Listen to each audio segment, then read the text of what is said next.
गीताप्रेमी सर्व गीतेचे साधक यांना मी अत्यंत आदराने आणि प्रेमपूर्वक अभिवादन करतो, नमस्कार करतो. मी एक अगदी छोटासा साधक आहे.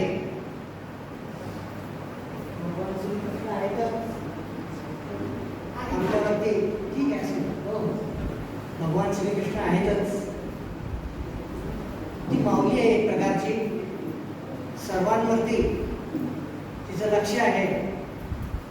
अर्जुनाच्या पाठीवरून तिने प्रेमाने हात फिरवला भगवद्गीतेचा आणि अर्जुन हा एक महायोद्धा ठरून गेला.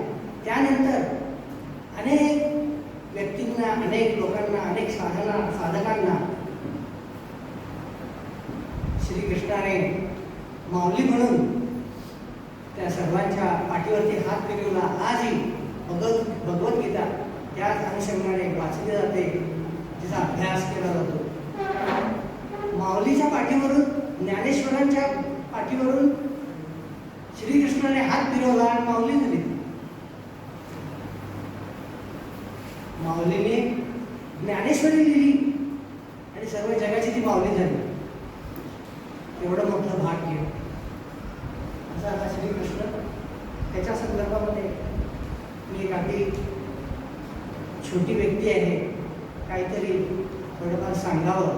जे इथून आलेलं आहे ते बाहेर अभिव्यक्त करावं, जेणेकरून तुमच्याकडून मला काही फीडबॅक चांगलं मिळेल आणि मलाही माझ्या मार्गामध्ये पुढे जायला मिळेल असं वाटतं. आता बघा, सुदामा कृष्णाचा अत्यंत जवळचा मित्र नाही. सुदामा किती आनंदी, आनंदात असायचा. काय त्याच्या जवळ येत आहे ना ऐकू सगळ्यांना? पोहे फक्त होते, पण केवढी आनंदी व्यक्ती, तेवढ्या आनंदाने तो श्रीकृष्णाकडे गेलेला आहे. पण त्याच्यामध्ये एक महत्वाचा गुण होता. तो गुण म्हणजे श्रीकृष्णाचं ध्यान. श्रीकृष्ण. तेव्हा आपण सुदाम्याचंच आपण हे करूया, फॉलो करूया सुदाम्याला, आणि आपणही थोडं 1-2 मिनिटं श्रीकृष्णाचं ध्यान करूया, भजन करूया. कृष्ण कृष्ण जय, कृष्ण कृष्ण जय, कृष्ण कृष्ण जय, कृष्ण कृष्ण जय, कृष्ण कृष्ण जय, कृष्ण जय, कृष्ण कृष्ण जय, कृष्ण जय, कृष्ण जय, कृष्ण जय, कृष्ण जय, कृष्ण जय,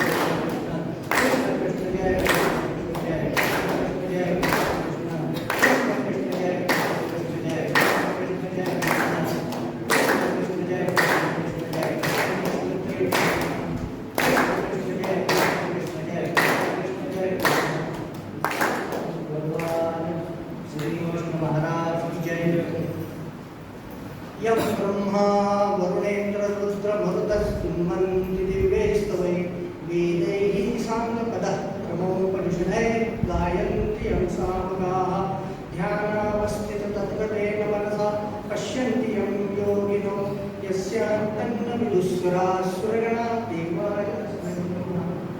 आता अधिक काही वेळ न करता आपण आपल्या विषयाला सुरुवात करूया.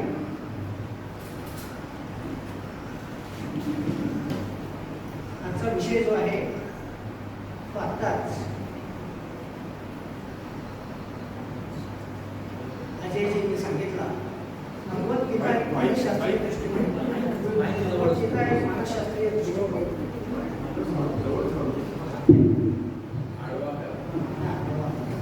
आडवा करा, आडवा बस. बरोबर आहे, ठीक आहे.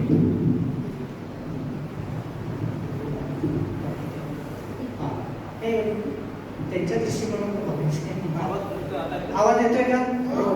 कळला ना? Okay, thank you. एक गंमत झाली आहे. आडवा माहीत होतो त्याच्यावरनं अयंगार गुरुजींच्या तिथं मी योगशास्त्राचा अभ्यास करत होतो. तिथे एका म्हणजे कॅन्डिडेटचं नाव होतं आडवी. तर त्यांनी सांगितलं तुम्ही आता ताडासनात उभे राहा. ती आडवीची उभी झाली ना, तिला म्हणे आडवीची उभी केली आता बघा. ठीक आहे. भगवद्गीता एक मानसशास्त्रीय दृष्टिकोन म्हणजे सायकोलॉजिकल डायमेन्शन मधून भगवद्गीतेचं महात्म्य सांगता येईल. म्हणजे आपण आधुनिक काळाशी सुद्धा भगवद्गीतेचा अनुबंध किंवा संबंध कसा आहे. गीता ही सर्वस्पर्शी आहे. कुठे गीतेचा स्पर्श नाही असं तुम्हाला दिसणारच नाही. अणु रेणूमध्ये गीता आहे, भगवद्गीता आहे, श्रीकृष्ण आहे. आज मला हे माधवराव साई श्रद्धा मंडळ पुणे यांच्या मार्फत जो एक ऑपॉर्च्युनिटी ते देत आहेत त्याबद्दल मी त्यांना मी कृतज्ञता व्यक्त करतो आणि आपल्या व्याख्यानाला सुरुवात. भगवद्गीता एक मानसशास्त्रीय दृष्टिकोन. थोडक्यामध्ये एक समज सांगतो. त्याचे 4 पॉईंट्स आहेत. ऐकू येतं ना? परत मी काय म्हणतो 4 पॉईंट्स आहेत. व्याख्यानाचा संक्षिप्त सारांश असा आहे. पार्श्वभूमी बॅकग्राऊंड, मानसशास्त्रीय दृष्टिकोन 3, सांख्ययोग, निष्काम कर्मयोग, विश्वरूप दर्शन, पुरुषोत्तम योग, दैवी गुण, आसुरी गुण आणि उपसंहार. आता काय बोलावं काय नाही हेच कळत नाही. इतका मी क्षुल्लक आहे की भगवद्गीता एवढी मोठी आहे. कुठे तो सूर्य आणि कुठे काजवा अशी माझी परिस्थिती झाली. श्रीमद भगवद्गीता हे एक अनमोल रत्न आहे. भारतवर्षात सुमारे 5000 वर्षापूर्वी ते अवतीर्ण झालं. वेद व उपनिषदांमध्ये जे गहन अद्वैत तत्वज्ञान आहे, द्वैत नाही ते अद्वैत, ते मूर्त स्वरूपात आणून ब्रह्मस्थितीरूप जो मोक्षाचा मार्ग सांगितला आहे त्याचा उपदेश येथे केला आहे. महान व्यास मुनींनी हाच उपदेश महाभारतातील भीष्म पर्वात सांगितलेला आहे. भगवान श्रीकृष्णांनी हा गीतारूपी अमृत कलश अर्जुनास युद्धभूमीवर प्राशन करण्यास दिला. हे गीतेचे एक आगळे वेगळे वैशिष्ट्य आहे. This is unique feature of Gita असं म्हटलं तर वावगं ठरणार नाही. एरवी सर्वसाधारणपणे कसं असतं, साधना किंवा काय करायची ती डोंगरामध्ये शांत ठिकाणी केली जाते नाही का? काय तिथं काय इथं तर युद्धभूमी, इकडे कौरव इकडे पांडव, केवढे ते मोठे योद्धे, त्यांच्यामध्ये ते हे असलं शास्त्र ते काय अगम्य वाटतं. बरोबर, गीतेचं एक फार मोठं वैशिष्ट्य आहे. अशा प्रकारचं हे जे गहन तत्वज्ञान जे सांगितलेलं आहे ते नीरव अशा शांत ठिकाणी सांगितले जाते. परंतु इथे तर प्रत्यक्ष युद्धभूमीवर हे कौरव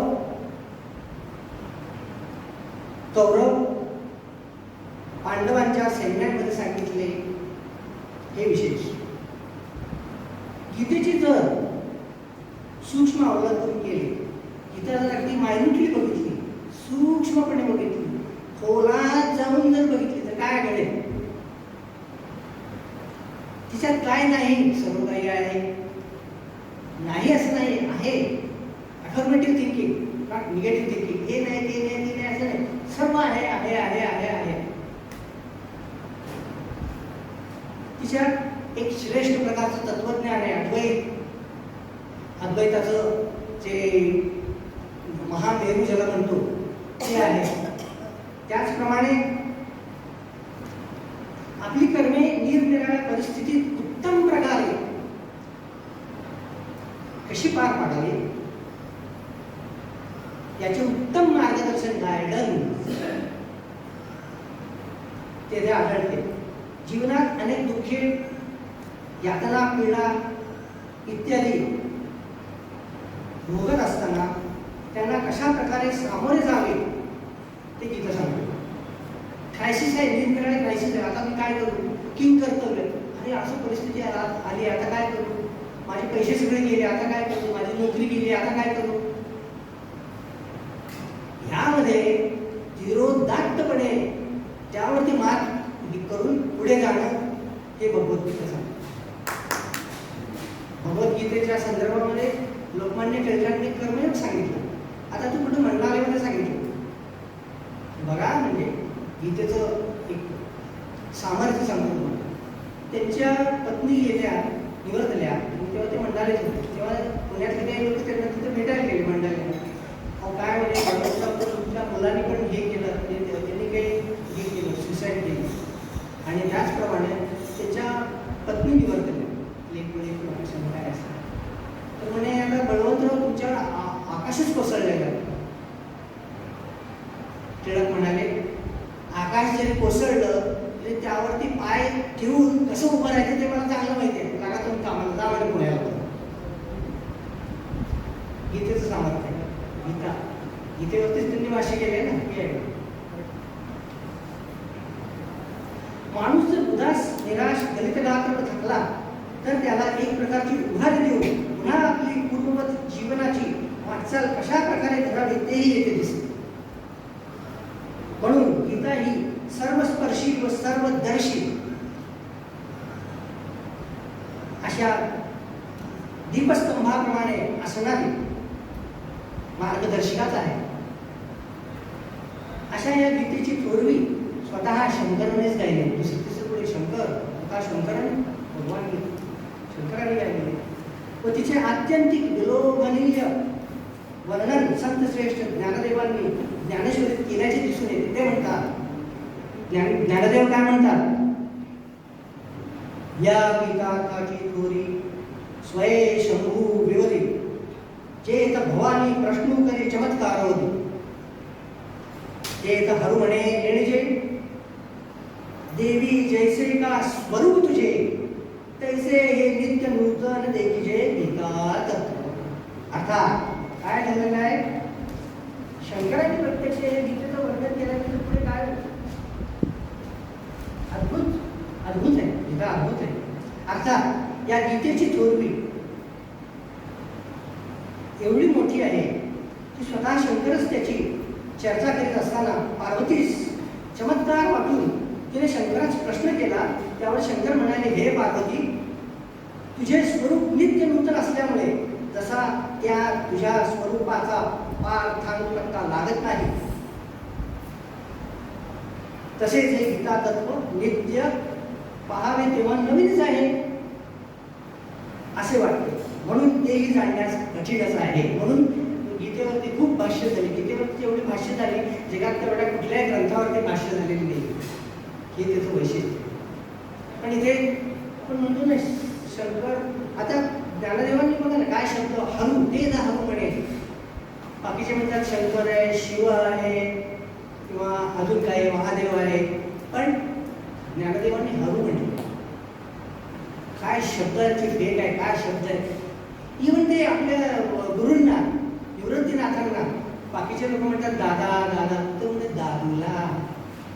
तिथे प्रेमपूर्वक आहे, दादूला, हे दादूल्या असं आहे. आता शंकरांनी, आपण म्हणतो शंकर साम मुळा, पण तसं नाही बरं. गंमत आहे. शंकराने थोडीशी लवाडी केली पार्वतीच्या जवळ. त्यांनी पहिल्यांदा गीतेचं नाव सांगितलं नाही, वर्णन केलं. म्हणजे पार्वती त्यांची पत्नी. आता बघा तुम्ही, एका आपल्या पत्नीच्या समोर नवरा दुसऱ्या एखाद्या स्त्रीचं वर्णन करून सांगतोय, तर त्या स्त्रीचं कसं होणार? काय काय सांगताय तुम्ही, कोणाशी काय चालतं. तसं ते जसं म्हणून चमत्काराने प्रश्न केले. म्हणून चमत्कार कोण आहे एवढे सुंदर, कोण आहे? मग तेव्हा कृष्ण आपलं शंकर पुढे पुस्तक देतात, अगं ती दुसरी तिसरी कोणी नसून भगवद्गीता आहे असं का. अशा तऱ्हेची ती एक हे आहे, गंमत आहे त्याच्यामध्ये. अशा या महान ग्रंथाचा आधार घेऊन इथे लेखकाला भावलेल्या गीतेतील मानसशास्त्रीय दृष्टिकोनाच्या पैलूंची चर्चा करण्यात येणार आहे. हे थोडासा बॅकग्राऊंड झाला. इथे जे द्वंद्व अथवा युद्ध दिसते आहे ते खरोखर मनाच्या पातळीवरील आहे. वास्तविक अर्जुन हा अतिशय शूरवीर, अत्यंत सामर्थ्य व बलशाली योद्धा होता. तो असा लेचापेचा नव्हता. हे युद्ध काय त्याला, आता तुम्हाला खालच्या ह्याच्यावरून कळेल की हे कौरव पांडवांचं युद्ध म्हणजे 30-40 की पत्ती होती त्याला, हे दिसेल तुम्हाला. बुद्धिवान होता, धाडसी होता व युद्धात अतिशय निपुण होता. परंतु तो या युद्धाच्या आरंभी गोंधळला, संभ्रमित झाला, उदास दुःखी झाला. तो आपल्या स्वतःच्या कर्तव्यापासून दूर गेला व अतिशय दुर्बल व गलित गात्र असा झाला.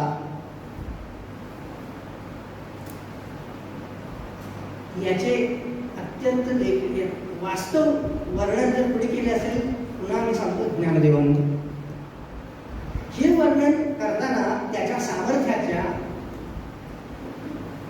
अर्जुनाच्या सामर्थ्याच्या ताकदीचे वर्णन करताना ज्ञानदेवांची वाणी भरली. कशी भरली बघा. ती भरली नाही तर नंतरच नव्हतं. ते म्हणतात,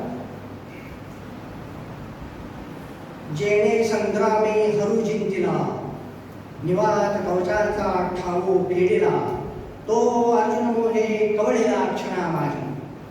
जेणे संग्रामी हरू जिंतिला म्हणजे प्रत्यक्ष शंकराशी युद्ध करून त्याला हरवलं. एवढं मोठं असेल, शंकराला, देवाला, ईश्वराला हरवलं. निवात कवचांचा ठाऊ फेडिला. निवात कवच 2 राक्षस होते, प्रचंड असे ताकदीचे होते, पण त्यांचाही त्यांनी निपात केला. आणि असा हा अर्जुन, मोह केवळ त्याला झाला. आणि काय झालं, मोहे कवळीला क्षणा माझी. तो अगदी गलित गात्र झाला.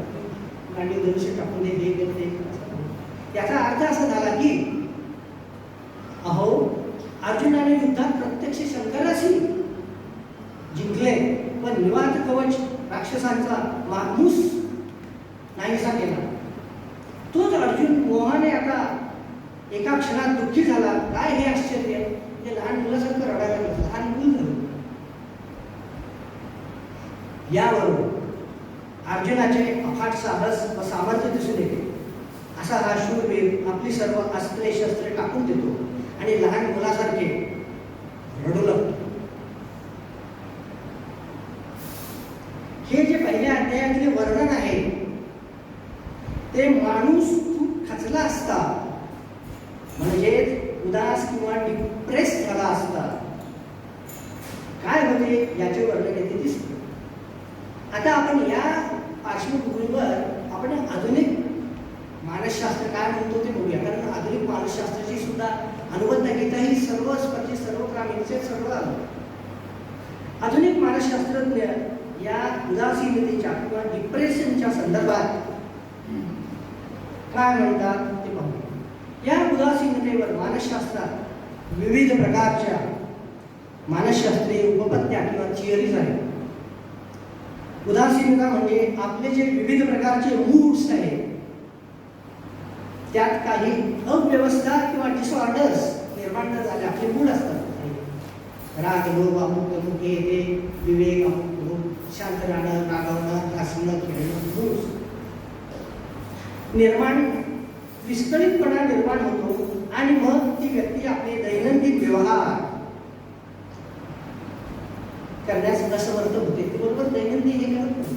म्हणजे कुठे चुका करणं, रोज कामाला नंतर चुका करणं, अभ्यासात चुका करणं, अशा प्रकारच्या गोष्टी करतात. घरी सुद्धा चुका करणं, त्या चुकाचा परिणाम मग भोगावा लागतो. सेलियम 1973 या मानसशास्त्रज्ञाचे मत आहे. हे असं वरचं मत आहे सेलियम या शास्त्रज्ञाचं. अर्जुनाच्या बाबतीत नेमके हेच नव्हते का झालं, तसंच झालं होतं ना अर्जुनाच्या बाबतीत. जर तुम्ही विचार केला तर बघा, मानसशास्त्र काय म्हणते, अर्जुनाच्या वृत्तीवरती प्रकाश टाकतं. मानसशास्त्र सुद्धा आधुनिक मॉडर्न सायकॉलॉजी.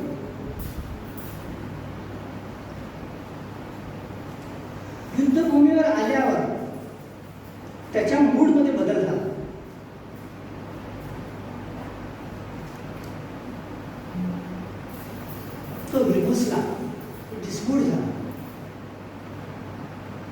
हे अपेक्षित नव्हतं, पण कृष्णाला हे अपेक्षित होतं की हा असाच वागणार आहे, अशाच गोष्टी घडून येणार आहेत. फ्युचरोलॉजिस्ट तत्वज्ञानामध्ये फ्युचरोलॉजिस्ट नावाची एक फिलॉसॉफर असतात, एक ग्रुप आहे त्यांचा.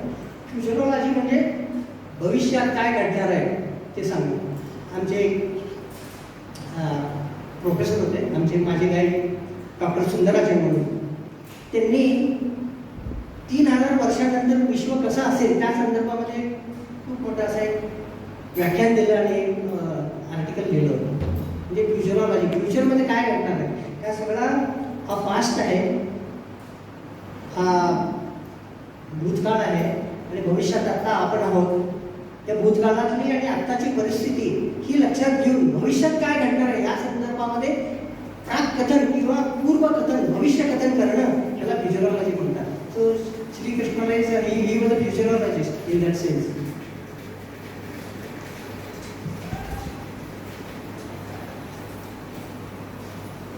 युद्धभूमीवर आल्यावर त्याच्या मूडमध्ये भावनिक बदल झाला, तो विरमसला.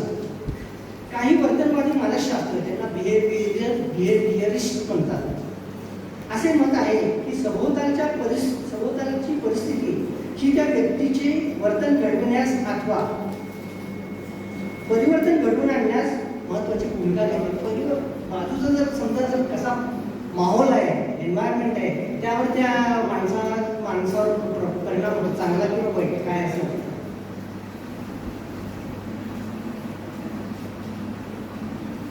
आणि म्हणून औदासीन्य म्हणजे काय, आता हे आपण आधुनिक मानसशास्त्राच्या अनुषंगाने बघतो. औदासीन्य म्हणजे काय, त्या व्यक्तीचा सभोवतालच्या वातावरणाशी असलेली आंतरप्रक्रिया, इंटरॅक्शन होय, चांगली किंवा वाईट इंटरॅक्शन, पॉझिटिव्ह इंटरॅक्शन झाली तर उत्साही होतो, निगेटिव्ह झाला तर तो हे होतो. अशा पद्धतीने ही इंटरॅक्शन आहे. त्या इंटरॅक्शन मार्फत माणसाचं मन असं व्यग्र होतं, ऑक्युपाय होतं आणि ती व्यक्ती तसं त्याप्रमाणे ती वागत. नेमकी हीच बाब अर्जुनाच्या बाबतीत घडली. आपण अजून थोडासा विचार मानसशास्त्रीय दृष्टिकोनातून पाहूया. मानसशास्त्रीय दृष्टिकोनातून पाहूया.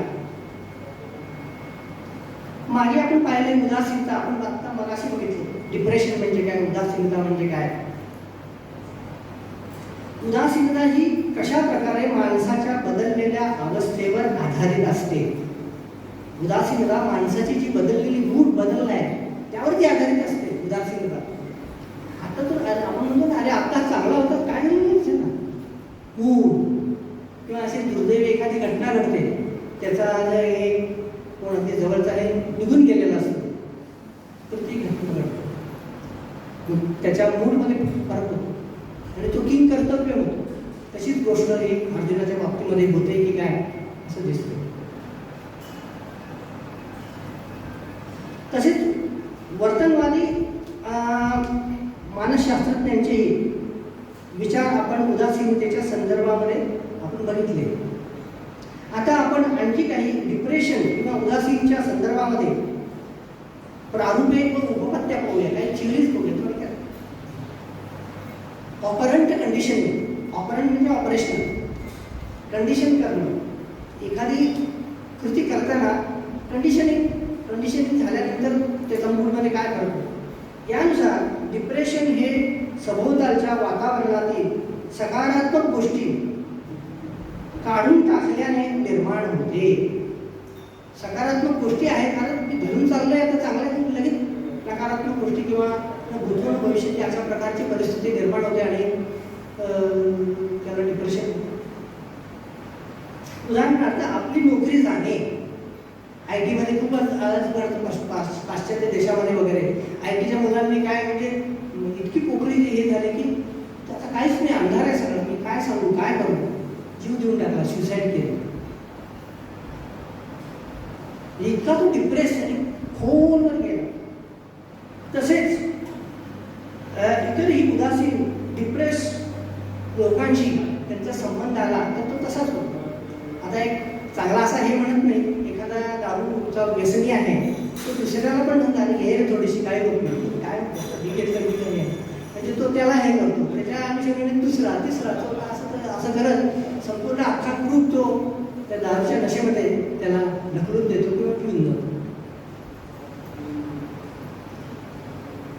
म्हणजे अशा कृतीशील जे व्यक्तींची संपर्क जर आला, निगेटिव्ह व्यक्तीशी जर संपर्क आला तर आपल्याला प्रॉब्लेम होतो.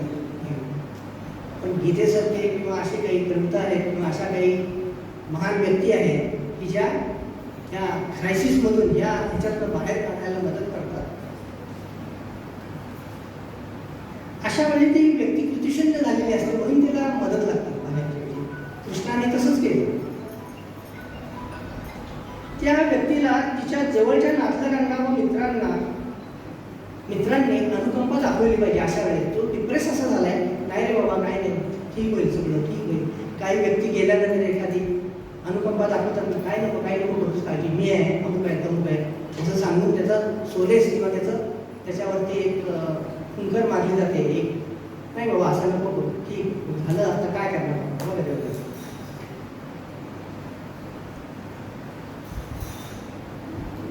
नेमकी हीच बाब घेण्याची बाब श्रीकृष्णाने केली. नेमकी हीच गोष्ट जेव्हा तो अत्यंत क्रायसिसमध्ये होता अर्जुन, तेव्हा हीच गोष्ट कृष्णाने केली.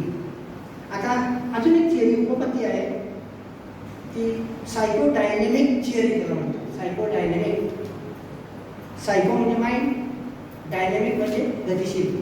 त्यानुसार तो तसा जातो. त्याचं जे काही व्यक्ती त्याच्या मूडमध्ये आहे तो घसरला असा जातो. 1960च्या काळात या उपपत्तीचा प्रभाव दिसून आला. या उपपत्तीच्या मते डिप्रेशन म्हणजे काय हे आता सांगतो. एक, आपला राग आतमध्ये वळवणे असे फ्रॉइड म्हणतो, म्हणजे डिप्रेशन निर्माण होतं. राग व्यक्त नाही केला, मला राग आला होता ना असला, पण मी अंगठा गिळला, पण मी बोलले नाही, डिप्रेशनला सुरुवात होती. कारण तुम्ही ते सप्रेस केलं ना, तुम्ही वृत्ती, नैसर्गिक वृत्ती तुम्ही ती ही उफाळू दिली नाही. मग त्याचं कारण म्हणजे काय? डिप्रेशन, उदासीनता किंवा नकार काय असे अनेक गोष्टी. अंतःक्षेपण म्हणजे इंट्रोजेक्शन, त्याला काय म्हणायचं? म्हणजे आपल्याला आवडलेली व आपण प्रेम करणारी वस्तू दिसत नाही. Love object loss. एखादा प्रिय अशी वस्तू आहे किंवा गोष्ट आहे ती निघून जाणं, चढदिशी निघून जाणं, हा लॉस आहे, इंट्रोजेक्शन. किंवा तिसरी एक बाब अशी आहे की अतितीव्र अहंकार, ज्याला सिव्हिअर सुपर इगो डिमांड्स असं इंग्रजीमध्ये म्हणतात. म्हणजे काय? काही अशा कृती केल्या जातात की नंतर आपल्याला त्याचा पश्चाताप होतो. म्हणजे काही रागाच्या मनात काही केलं जातं, कोणाला मारहाण केली जाते, कोणाचा जीव घेतला जातो किंवा काय, पण कृती तर तुम्ही केली, दिसत नाही, पण त्याचे परिणाम नंतरच भोगावे लागतात, तर आधी नाही. बरे वाईट काय असतील ते. म्हणून कृती करताना जो विवेकशीलता जी आहे ना ती राखणं महत्वाची आहे. आणि श्रीकृष्ण तेच सांगण्याचा प्रयत्न करतोय, बाबाने तू विवेकशील बन, तू विवेकाचा आधार घे, हे मी तुला सांगतो. आणखी एक गोष्ट म्हणजे अशी की निम्न आत्मसन्मान पातळीवर राहणे म्हणजे लॉस ऑफ सेल्फ एस्टीम. निम्न स्तर म्हणजे जो आहे स्तर त्याच्यापेक्षा खालच्या स्तरावरती जर तुम्ही सतत राहत गेला तर तुम्हाला उदासीनता येते, डिप्रेशन येते. आपण सतत निम्न स्तरावरती जर राहायला लागलो तर बराच काळ गेल्यानंतर काय होतं? आपल्याला डिप्रेशन येतं.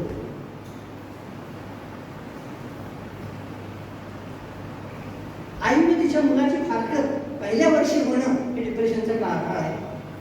मुलाला डिप्रेशन येतं लहान वयात. आई म्हणजे ती आईच आहे, माऊली आईच आहे ती. तिच्यापासून आपला जो गोळा आहे तोच गेला नाही, म्हणजे तीच बाजूला केली. तिला तिची पर्सनॅलिटी स्प्लिट केली. एका बाजूला ते लहान मुलं आणि दुसऱ्या बाजूला ही आई. कसं राहते? इन्सेपरेबल पार्ट आहेत ते. सेपरेट न करता येणारी गोष्ट आहे, पण सेपरेट केली झाली, डिप्रेशन आलं.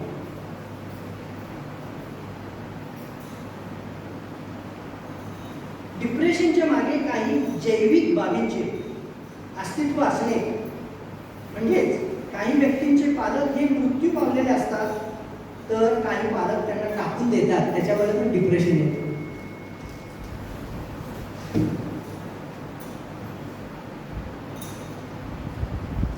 काहींच्या विचारात तार्किक दोष, लॉजिकल इनकन्सिस्टन्सी, तर्कदोष निर्माण होतात.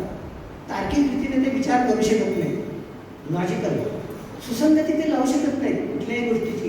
त्याच्यामध्ये विसंगती असते, अडथळे असतात, विचारामध्ये ब्रेक्स असतात.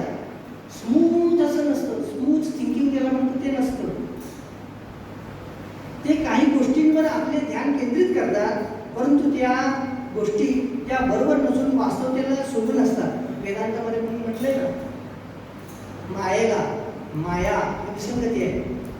म्हणजे जी गोष्ट खरी नाही ती खरी मानणं, माया. मायाचा अर्थ का माया, that which is not real is maya. आणि जे काही आहे ब्रह्म वगैरे काही किंवा ज्या वरच्या स्तरावरच्या गोष्टी आहेत, त्यांना खोटं म्हणणे हे भ्रामक आहे. ते आम्हाला दिसत नाही, काय नाही, आम्हाला अनुभवता येत नाही, काय नाही. जे दिसतंय ते भ्रामकच आहे, पण ते कळत नाही. बेक 1967 साली यांनी, एक सायकॉलॉजिस्ट आहे, त्यांनी असं दाखवून दिले की नकारात्मक व पक्षपाती विचारसरणीमुळे कुतर्क व चुकीची विचारसरणी विकसित होते. अशी चुकीची विचारसरणी आत्मविरोधी व सेल्फ डिफिटिंग असते. म्हणजे आपणच आपला शत्रू आहे. आपुली आपण करा सोडवणं त्याच्यामध्ये अभंगच आहे. संसार बंधन तोडावे. इथं संसार म्हणजे तसा अर्थाला नाही. संसार म्हणजे जे काही नको गोष्टी आहेत त्या गोष्टी तुम्ही उराशी बाळगून ठेवणे, त्याच्यामुळं तुमचा असा नाश व्हायला सुरुवात झाली. अशी चुकीची विचारसरणी आत्मविरोधी व सेल्फ डिफिटिंग असते. यावरील विचारांनाच पुष्टी देणारी एक उपपत्ती ही आधुनिक मज्जातंतू विज्ञानात म्हणजे न्यूरोसायन्समध्ये आहे, आढळेल. तिला न्यूरोप्लास्टिसिटी म्हणजे मज्जातंतू लवचिकता किंवा स्थितिस्थापकता. मज्जातंतू, ब्रेन हा अत्यंत लवचिक आहे. जसं प्लास्टिक लवचिक असतं की नाही, त्याला असं फोल्ड केलं असं होतं, असं केलं असं लवचिकता आहे. न्यूरोप्लास्टिसिटी अथवा मज्जातंतू लवचिकता. न्यूरोप्लास्टिसिटी ह्या संदर्भामध्ये काय म्हणता येईल की त्याचं रिलेशनशिप आपल्याला त्या म्हणजे मनाशी आहे आणि योगाशी आहे आणि अध्यात्माशी सुद्धा आहे. म्हणून सांगतो, ही मज्जातंतुशास्त्रातील एक खास उपपत्ती आहे न्यूरोसायन्समध्ये. मारियन डायमंड या विदुषीने, एक मोठे डॉक्टर होते, त्याचा उहापोह केलेला आहे. तो असा, तिच्या मते जे बाहेरील वातावरण अतिशय जर नकारात्मक असेल तर मेंदूचा प्रत्यक्षपणे संकोच होतो. Brain physically shrinks. मेंदूचा संकोच होतो तर बाहेरची परिस्थिती नकारात्मक असेल. म्हणजे आपण आता एक उदाहरण, हे नाही पुन्हा तर सासू सुनेला छळते असं करून चालू, पण ठीक आहे तुझं एक्सटेंड होत नाही. पण सारखी खूपच जर छळत असेल किंवा काय, तर तिच्या मेंदूचा, त्या सुनेच्या मेंदूचा फिजिकल संकोच होतो.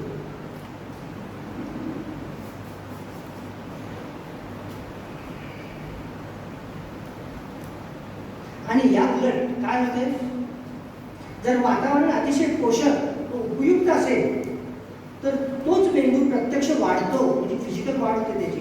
म्हणजे brain grows in an enriched environment.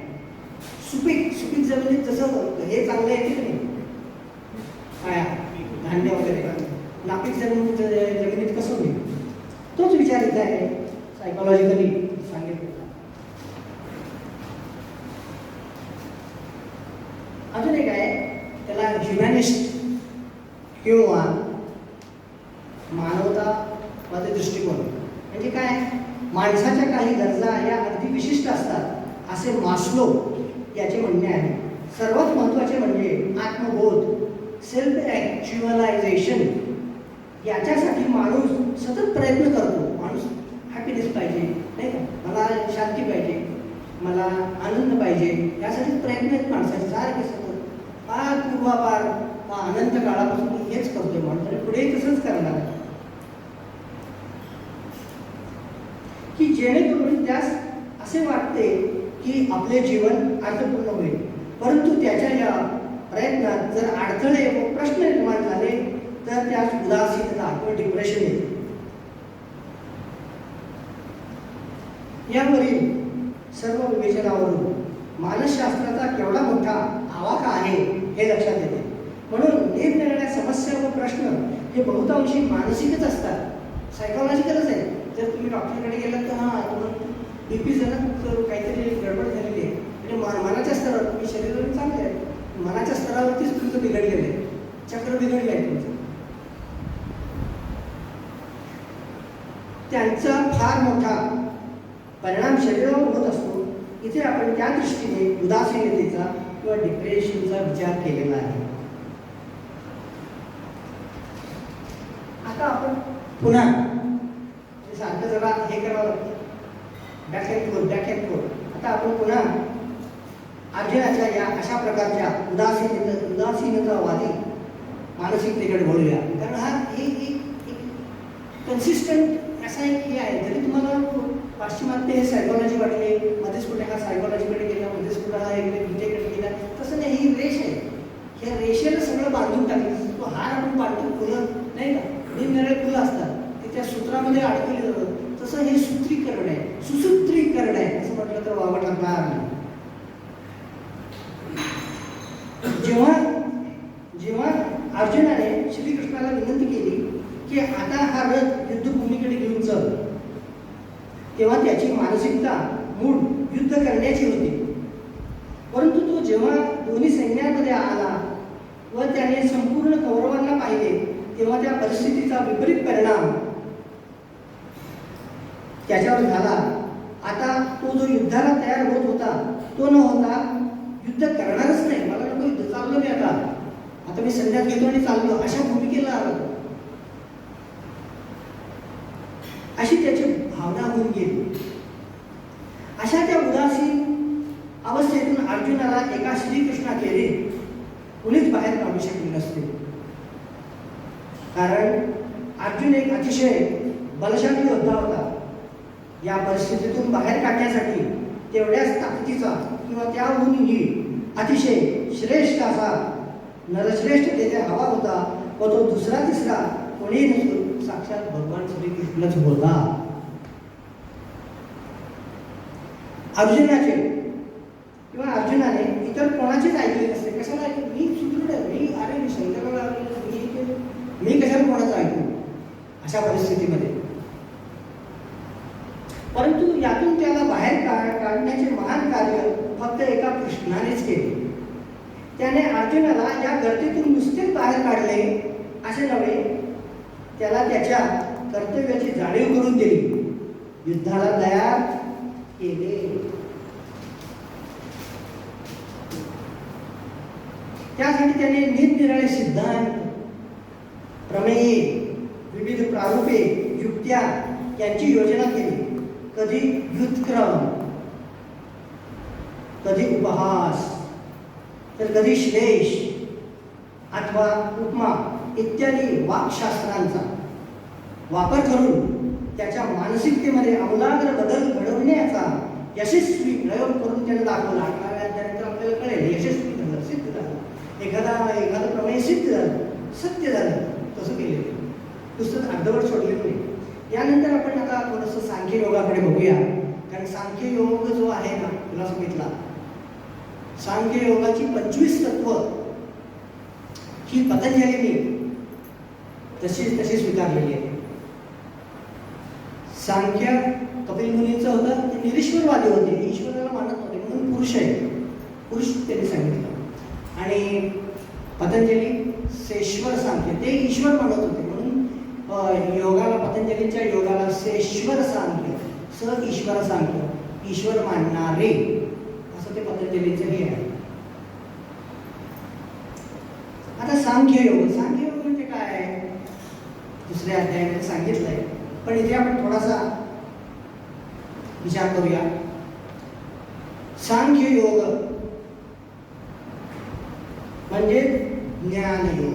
ज्ञान म्हणजे कुठलं, आत्मज्ञान. ज्ञान म्हणजे इन्फॉर्मेशन टेक्नॉलॉजी खूप मिळते, ही इन्फॉर्मेशन, ती इन्फॉर्मेशन, ही इन्फॉर्मेशन, अर्थशास्त्र, anthropology, technology, science, so on and so fourth. ते नव्हे, ते इन्फॉर्मेशन देणार आहे. फक्त इन्फॉर्मेशन डेटा तुम्हाला प्रोव्हाइड करतात. त्यांच्यामध्ये बदलाची प्रक्रिया होत नाही. बदलाची प्रक्रिया फक्त आत्मज्ञानानेच होते. आणि ते आत्मज्ञान सांगण्याचा प्रयत्न हा श्रीकृष्ण करतो. फार महत्त्वाचे. म्हणून गीतेची ताकद 5000 वर्षानंतर जशीच तशी आहे, किंबहुना अजून ती वाढते. आईन्स्टाईन सारखा माणूस तुमचा अरे म्हणजे 1000 सूर्य दिसले मला. रॉबर्ट ओपनहायमरने म्हटलं अरे हे काय केवढं मोठं हे गीत आहे, मला तर सगळ्या आकाशगंगा आणि इतर सगळा हे दिसतो वगैरे वगैरे. 39वा श्लोकामध्ये, दुसऱ्या अध्यायातल्या 39व्या श्लोकात असं म्हटलं आहे की एषाति अभिहिता सांख्ये बुद्धिर्योगे त्विमं शृणु. तू ऐक. जे सांख्य योगाच्या संदर्भामध्ये सांगितलेलं आहे ते तू ऐक, असं श्रीकृष्णाने अर्जुनाला सांगितलेलं आहे.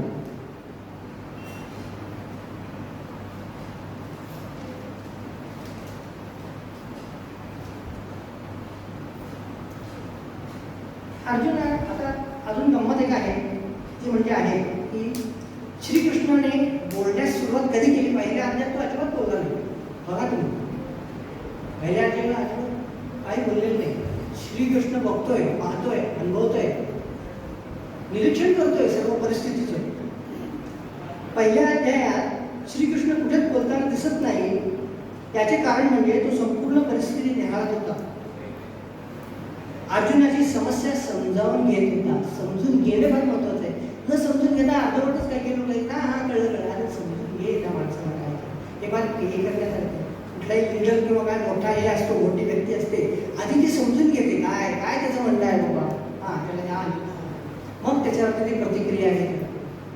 म्हणून ह्याच्यामध्ये विस्डम असतं. शहाणपण ती इथेच आहे. हिस्ट्रीने 1-2 हे केलं, हा असं नाही. म्हणून ते रानडे जे होते, महादेव गोविंद रानडे, पुण्यामध्ये फार मोठं प्रस्त होऊन गेलं की ते इतका पोक्त सल्ला द्यायचे की त्या अनुषंगाने जर ती व्यक्ती गेली तर तिचं पोट कल्याणच होणार. हे महत्वाचं. अर्जुनाची समस्या समजून तो घेत होता कृष्ण. हा एक फार मोठा गुण कृष्णामध्ये आढळून येतो. म्हणजे त्याने प्रथम पूर्ण परिस्थिती जाणली आणि मगच तो बोलला. थोड्याशा उपरोधिकपणे, थोड्याशा उपहासाने, थोडी वरवी अथवा मरवी लागेल अशा भावनेने त्याने अर्जुनाला व त्याच्या अस्मितेलाच डिवचले. काय म्हणते कृष्ण बघा दुसऱ्या अध्यायामध्ये. तिसरा श्लोक महत्वाचा आहे. क्लैत्यम स्वतमः पार्थ नैतत्व व्युपपद्यते क्षुद्रम हृदय दौर्बल्यम चक्रोचिष्ट परंतप. हे परंतप म्हणजे अर्जुन. गीतेतला हा अध्याय दुसरा, श्लोक 3 आहे. क्लैत्य शब्दाचा उपयोग जाणून बुजून केल्याचे दिसून येते. क्लैत्य म्हणजे हीनत्व, नपुसकत्व. अर्जुना तो असा नपुसक असल्यासारखा का वागतोस? तू शोक करू नकोस. तुझ्या या शोकाला काही अर्थ नाही. हे ॲब्सर्ड आहे, मिनिंगलेस आहे, अर्थ शून्य आहे. ते तुझं शोक केवळ अज्ञानापोटी आहे तुझ्या. तू शोक करू नकोस. पूर्ण धीर धर. इथं धीर धरणं महत्वाचं आहे. सस्टेन. युद्धाची जी युद्धभूमीवरती युद्ध पूर्ण होईपर्यंत ते सामर्थ्य टिकवणं आवश्यक आहे. म्हणून तू धीर धर असं कृष्ण सांगतो. धीर धर. आणि विषाद सोडून दे. आता विषाद तुला निर्माण चढलाय ना, सोडून दे. त्याग कर त्याचा, त्याग कर. तुला असा खेद शोभत नाही. पण तू अर्जुन म्हणजे महाबल शंकराला तू हरवलेस तुझं काय? असे मानसिक दौर्बल्य तुझ्या ठिकाणी असणे तुला शोभून दिसत नाही. हृदयातील हे क्षुद्र दुबळेपण टाकून तू उठ व उभा राहा इत्यादी इत्यादी. विवेकानंदांनी पण म्हटलंय ना उपनिषदामध्ये, arise awake and stop not till the goal is reach. ठा उभं राहा. आणि जोपर्यंत तुमचं काय करावं म्हणतो, तोपर्यंत तुमचं ध्येय साध्य होत नाही तोपर्यंत तुम्ही थांबू नका.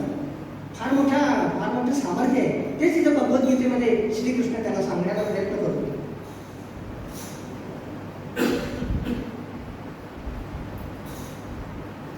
अनेक प्रकारचे अशा प्रकारचे युक्तिवाद श्रीकृष्णाने केले, मांडले. अर्जुनाला हेतू हा की अर्जुनाला वर काढायचा, ह्या धर्तीतून त्याला वर काढायचं, हात द्यायचा. ते हे म्हणायचे, बाबा आमटे, मी हात कोणावर उगारत नसतो, हात देत असतो, वर काढत असतो. तेच सांगितलं.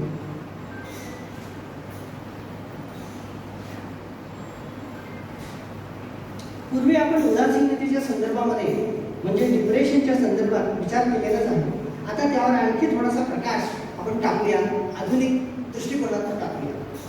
वर्ल्ड हेल्थ ऑर्गनायझेशन WHO माहिती असतं, म्हणजे depression is the most common illness worldwide and the leading cause of disability. तो दौर्बल्य, सामर्थ्याच्या दौर्बल्य, disability. They estimate that 350 million people are affected by depression globally. 350 million म्हणजे मराठीमध्ये काय खूप संख्या आहे. अशा या काय काय इश्यू तुम्ही मांडलाय, बरोबर, धन्यवाद तुम्हाला.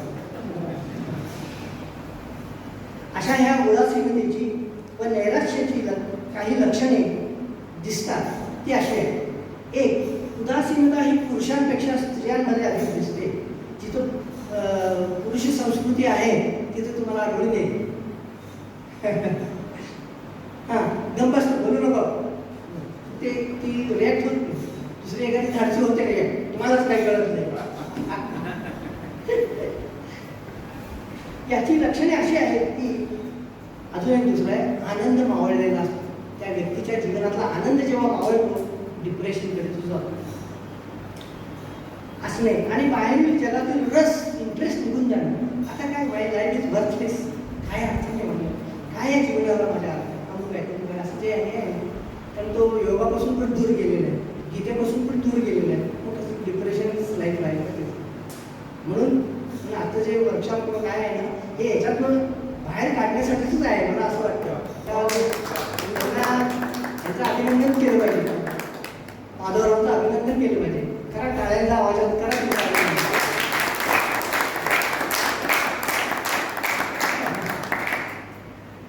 याची लक्षणे अशी आहेत की आनंद मावळलेला असणे आणि बाहेरील जगातील रस, इंटरेस्ट निघून गेल्याने माणसाला सुखी राहता येत नाही. माणसाला सुखी राहता येत नाही.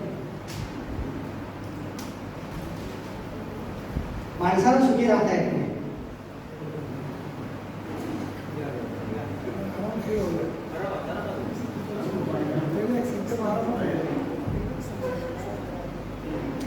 एक तास, मी एक तासापेक्षा जरा जास्त घेतोय, माफ करा, चालेल ना?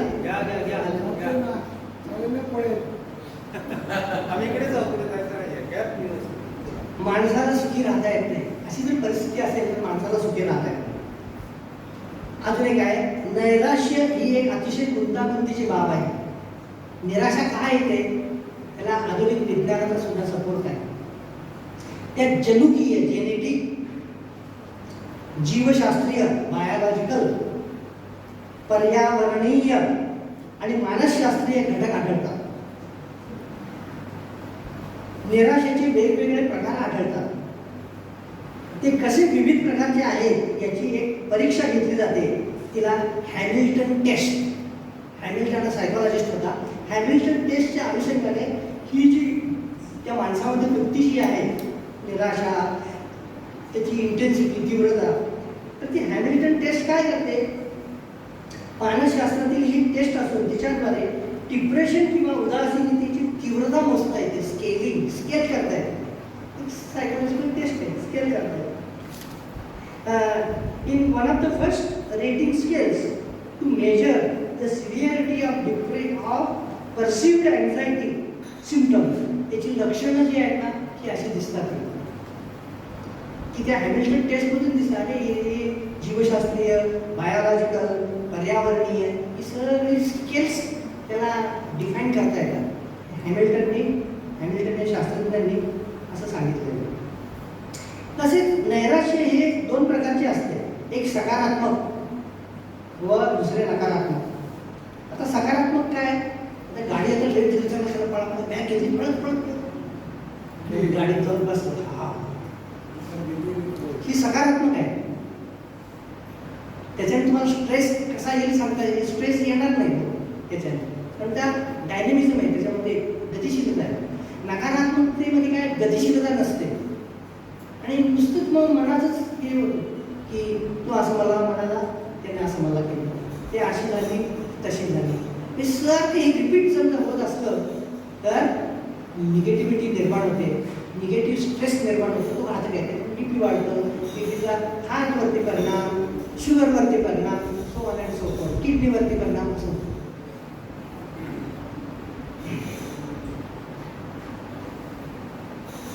यावरून असे दिसते की निराशा वगैरे ह्या गोष्टी मानसशास्त्रीय असून त्याची व्याप्ती व आवाका प्रचंड आहे. असो, आपण पुन्हा आपल्या गीतेतल्या विषयांकडे बोलूया, कारण ते गीतेशी रेलेव्हंट आहे.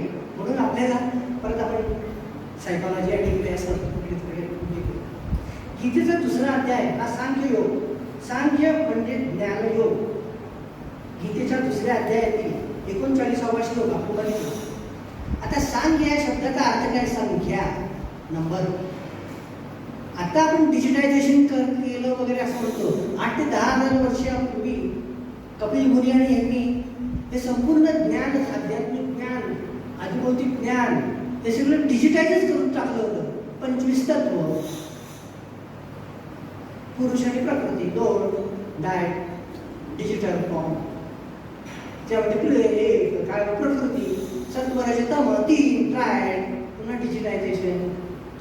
मग ज्याला काय म्हणतो कॉस्मिक इंटेलिजन्स, अहंकार, पंचमहाभूत, तन्मात्रा वगैरे वगैरे अशी 25 तत्व डिजिटाईज केलेली आहेत. त्यांनी तेव्हाच केले.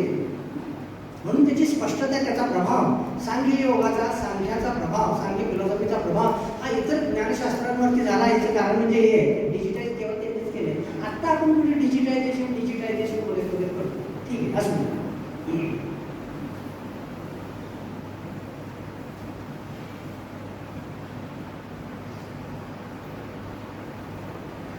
गीतेचा दुसरा अध्याय हा सांख्ययोग. सांख्ययोग म्हणजे ज्ञानयोग.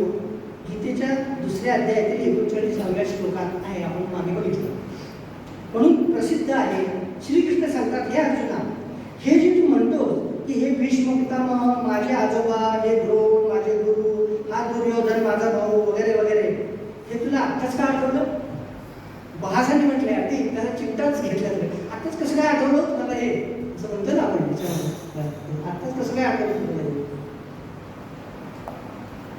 तुझे आज्ञा हे तुला हे आहे की तू या त्याच्या शरीरधारी अस्तित्वाला खरे व सत्य म्हणतोस. म्हणजे बॉडीली फिजिकल एक्झिस्टन्स तेच खरं असं म्हणतो. म्हणजे हे माझ्या आजोबा, हे माझे द्रोण, अमुक करून हे असं म्हणत, तसं नाही. खोलात गेलं म्हणून गीता ही अधिक खोलवर चालली म्हणतात. आपल्या खऱ्या अस्तित्वाचा, आवर बीइंग, माझं अस्तित्व काय आहे हे खरं शोधण्याचा प्रयत्न हे भगवद्गीतेच्या द्वारा आपल्याला करता येतो. अर्जुन हा एक सिंबॉलिक आहे, प्रातिनिधिक स्वरूप आहे. त्याला सांगितलेलं, त्याच्या अनुषंगाने आपण हे असं जातो. परंतु पूर्वी हे तुझे कुणीच नव्हते. म्हणजे आता तू ज्याच्यासाठी तू एवढा टाव पडतो, कुणीच नव्हते आणि तू देखील यांचा कुणीच नव्हतास. परंतु मला मात्र तुमच्या सर्वांच्या पूर्वीच्या, आत्ताच्या व पुढील जन्मांची माहिती आहे. मला सगळ्या कुंडल्या माहिती आहेत. काय बोलूच नकोस, मला सगळं माहिती आहे काय तुमचं आहे. आत्ताच्या व पुढील जन्मांची माहिती आहे. हे जग निर्माण होते, स्थिरावते व नष्ट होते आणि म्हणूनच ते भ्रमित अथवा भासमान आहे, ते खरे नव्हे. हे उपजे आणि नाशे, ज्ञानेश्वरी म्हणजे नाशले ते पुनरपी दिसे, हे घटिकायंत जैसे परिभ्रमेगा. म्हणून हा भ्रम आहे, निर्माण होते, थांबते, निघून जाते. जे जे परिवर्तन आहे ते भ्रमित आहे असं अद्वैत वेदांत सांगतो. वेदांताचा हा सिद्धांत आहे. जे अस्थिर आहे स्थिरता जिथे नाही ते भ्रमित आहे, आणि जे स्थिर आहे ते खरं आहे, ब्रह्मस्थिर आहे.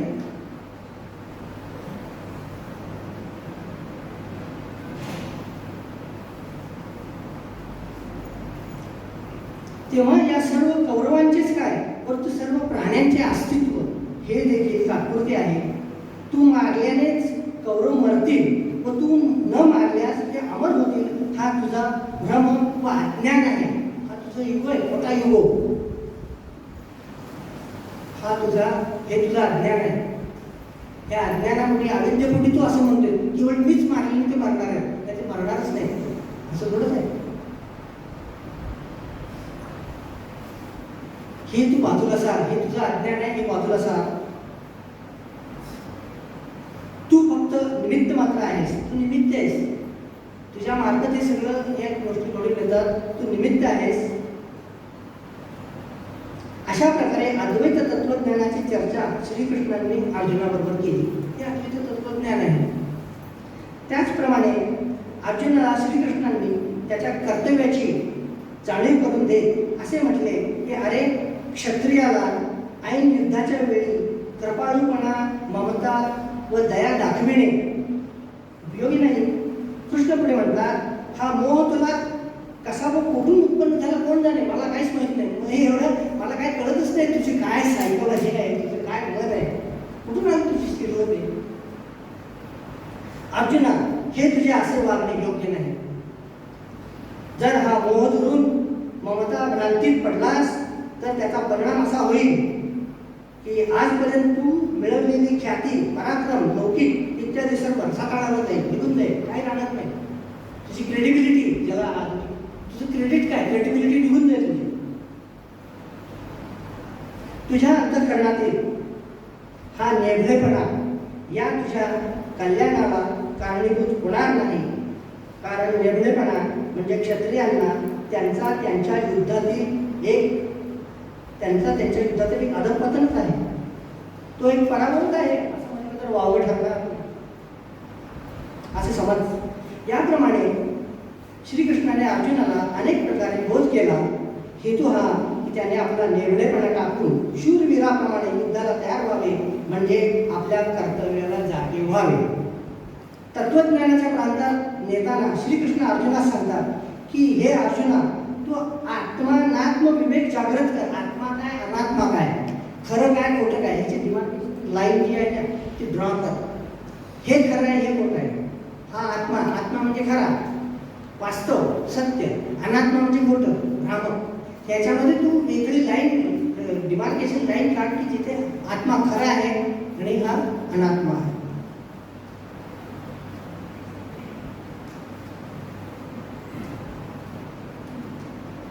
हे अर्जुना, तू आत्मानात्म विवेक म्हणजे आत्मा काय, अनात्मा काय हे तू जाण आणि त्याप्रमाणे वाग. हा विवेक तू जागृत कर, तर तुला मग सगळ्या ह्या ज्या समस्या तुझ्यापुढे आहेत त्या सगळ्या निघून जाते, कमी होतील.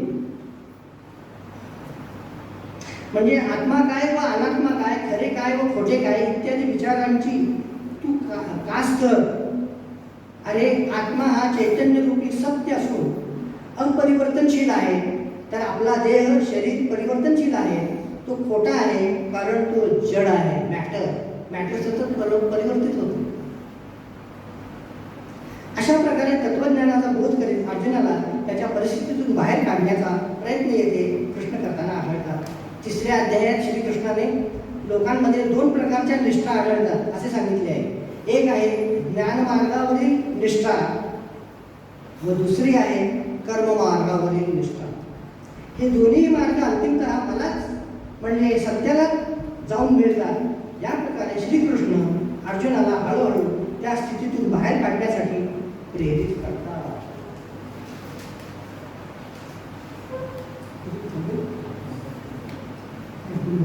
नंतर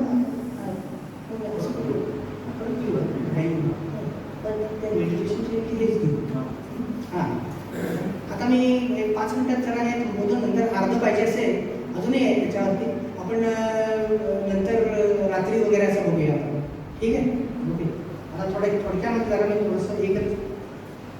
4व्या व 5व्या अध्यायात अर्जुनाची जी शंका होती ती तिच्यावर श्रीकृष्णांनी आपल्या दिव्य प्रतिभेने तिचे निरसन करण्यासाठी काही सखोल विचारांचे दिग्दर्शन केलेले आहे दिसते.